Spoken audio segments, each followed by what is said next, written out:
keempat, masa Advent tahun A. Allah memenuhi janjinya. Selamat berjumpa Bapak Ibu saudara-saudariku yang terkasih. Selamat berjumpa kembali. Semoga kita boleh bersukacita, sehat-sehat dalam kasih Tuhan. Amin. Amin.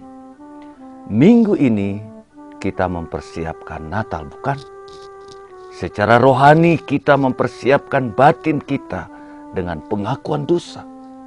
Secara jasmani kita mulai mempersiapkan hal-hal yang perlu untuk pesta Natal. Sudah mulai bersiap-siap, bukan? Iya. Nah, melalui bacaan-bacaan liturgi kita disadarkan bahwa semuanya yang telah direncanakan Allah menjadi inisiator misteri agung ini. Kita tidak minta dan juga tidak pernah membayangkannya. Sungguh Tuhan luar biasa. Puji Tuhan, puji Tuhan. Nah, Bapak Ibu, saudara-saudariku yang terkasih, dalam bacaan pertama, Yesaya berkata kepada Raja Akas, di mana pada saat itu kerajaan terpecah belah, tidak ada putra mahkota, dan Akas tidak mempercayakan dirinya kepada Tuhan. Lalu Yesaya meminta kepada Akas, mintalah tanda dari Tuhan. Namun Akas tidak mau kerjasama, juga tidak mau meminta, dan juga dia tidak mau Allah ikut intervensi. Apa yang dikatakan Akas? Akas menjawab begini, aku tidak membutuhkan. Wow, sombong luar biasa raja ini. Meski menolak, justru Tuhan dengan kasih-Nya yang besar memberikan tanda.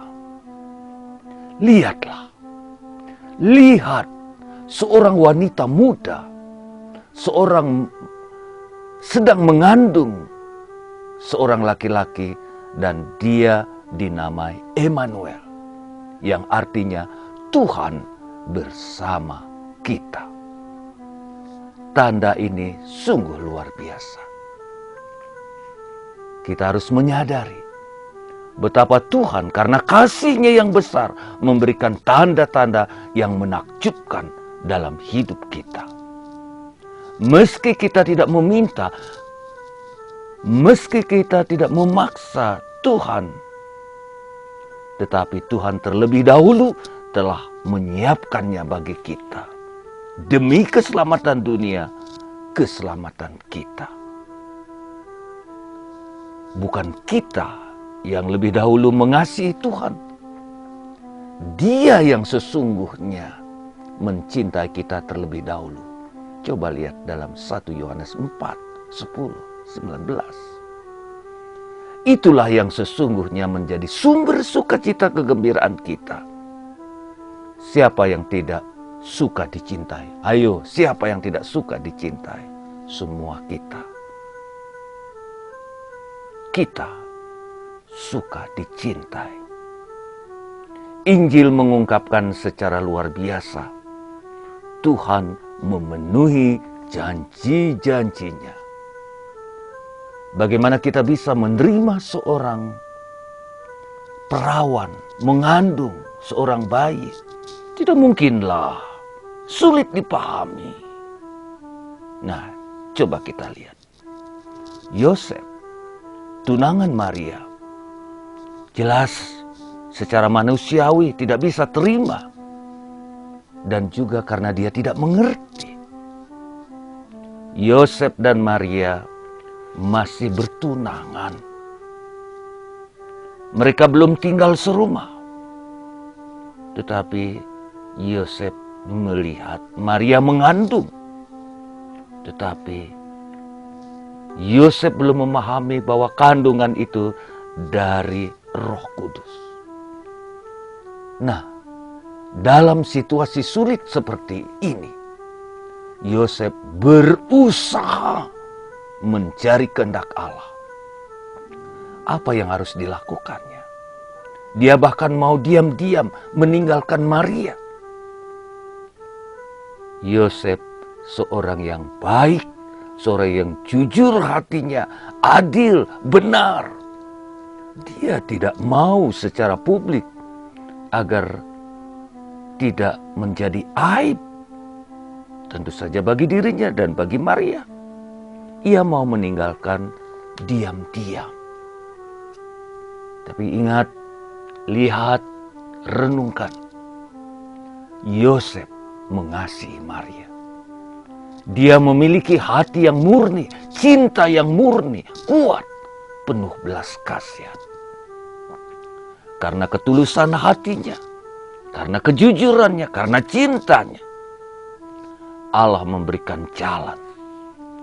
Dan begitu Yosef mengikuti jalan Tuhan, dia menemukan berkat yang luar biasa dan rahmat Tuhan yang luar biasa dalam hidupnya. Yosef yang dari keturunan Abraham tentunya, di mana Abraham juga mengalami peristiwa iman yang luar biasa. Bukankah malaikat Tuhan mengambil inisiatif? Apa yang Abraham harus lakukan? Ketika mengalami kesulitan, malaikat Tuhan menampakkan diri dalam mimpi.